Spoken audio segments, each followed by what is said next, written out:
Welcome to a deep dive into one of history's most uh, captivating civilizations, ancient Egypt. Mm-hmm. We're going beyond the pyramids and pharaohs today, Okay.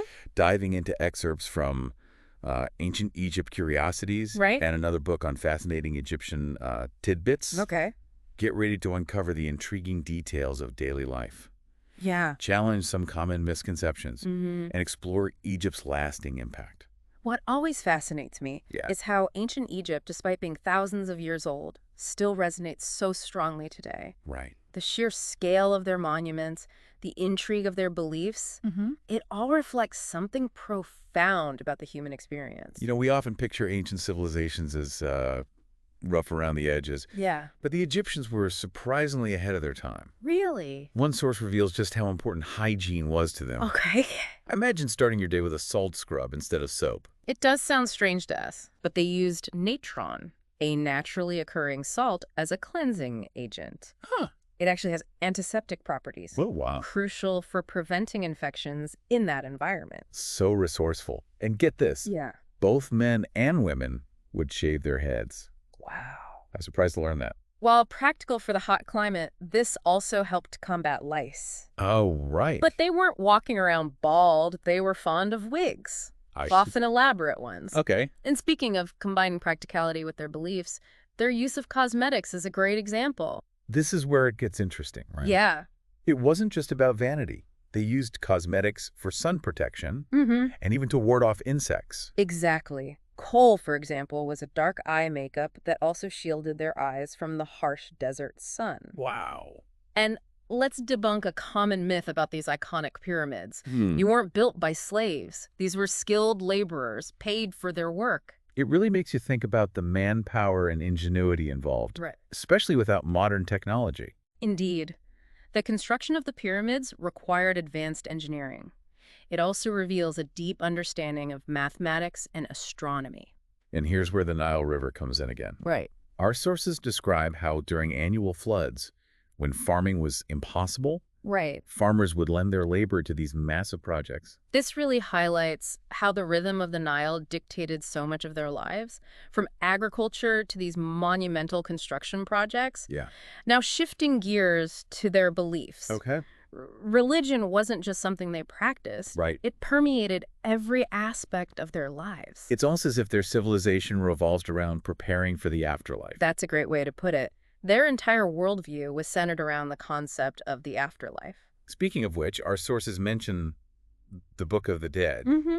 Can you elaborate on that a bit more? It wasn't a single book, but a collection of spells and prayers, almost like a guidebook to navigating the afterlife. Interesting. And this leads us to another fascinating aspect, mummification. It wasn't just a ritual. It provided early Egyptians with a surprising amount of anatomical knowledge. So, in preparing for the afterlife, they made significant discoveries about the human body.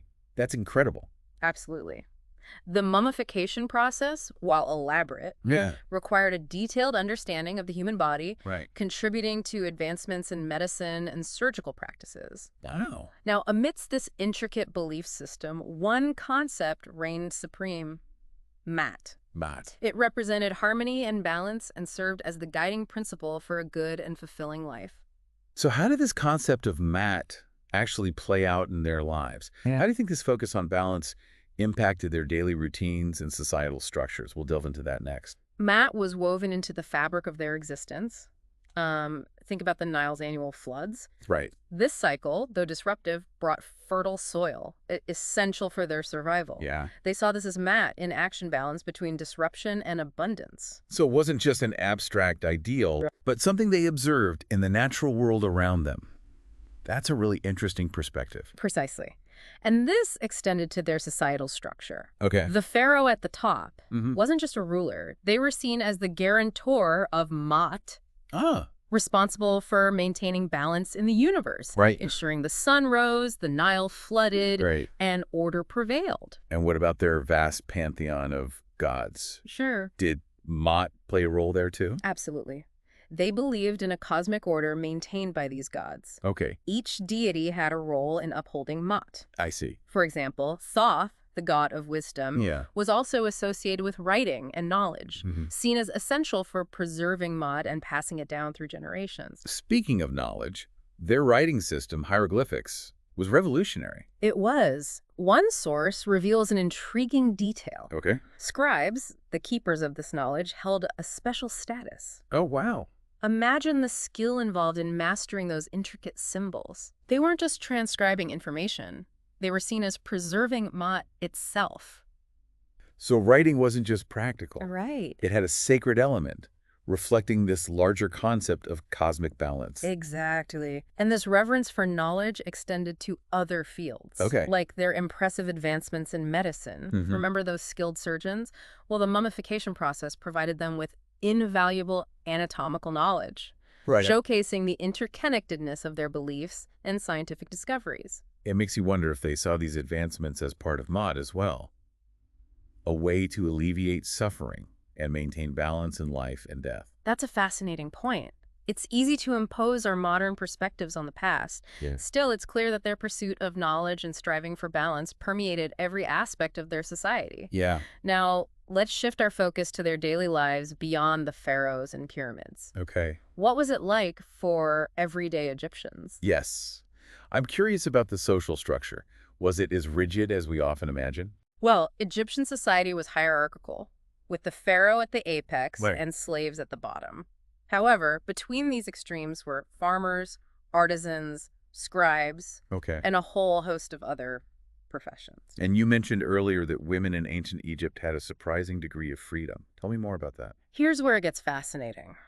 While generally considered subordinate to men, Right. Egyptian women enjoyed certain rights and freedoms unheard of in other ancient societies. This is what makes these deep dives so captivating. Yeah. Uncovering these historical surprises. Yeah.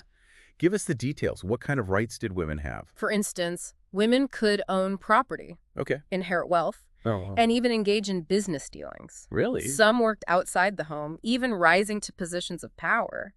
Imagine a female scribe diligently recording history, defying societal norms. That challenges our preconceived notions about gender roles in ancient societies. Do our sources provide any examples of women in these powerful positions? While specific names are elusive, both sources emphasize that women could become doctors, priestesses, and even in rare instances, rulers like Cleopatra, Right. showcasing the potential for female agency within their societal structure. It seems like Matt might have played a role here too. Yeah. If balance was so central to their worldview, maybe this extended to some degree of gender balance as well. It's an intriguing thought. While not achieving complete equality, Right. their recognition of female agency suggests a more nuanced understanding of balance and societal roles than we often attribute to ancient civilizations. It reminds us that history is rarely black and white. Absolutely. So we've seen their ingenuity in architecture, Yeah. their sophisticated belief system, Right. and now this unexpected societal structure. Mm-hmm. Before we wrap up, you mentioned some fun facts. I'm ready to impress my friends at Trivia Night. All right, get ready to impress those friends. One source mentions Pepi II. Yeah. He had one of the longest reigns in history, ruling for around 90 years. Wow, 90 years.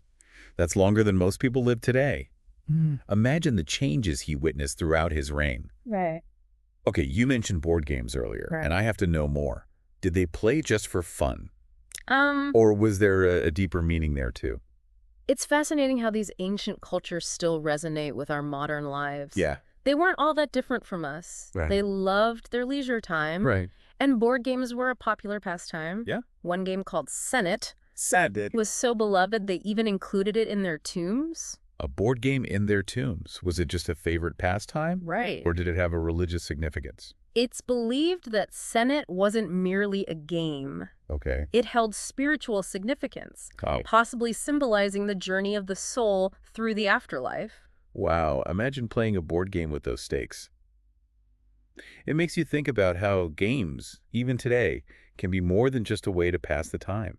They can reflect our beliefs and values. Precisely. And that's the beauty of exploring history like this. We uncover these connections, these glimpses into human experiences that transcend time and place. We started this deep dive wanting to unveil the secrets of ancient Egypt. Yeah. And we've certainly uncovered some surprises. Their emphasis on cleanliness and balance, their advanced knowledge, societal structures, Right.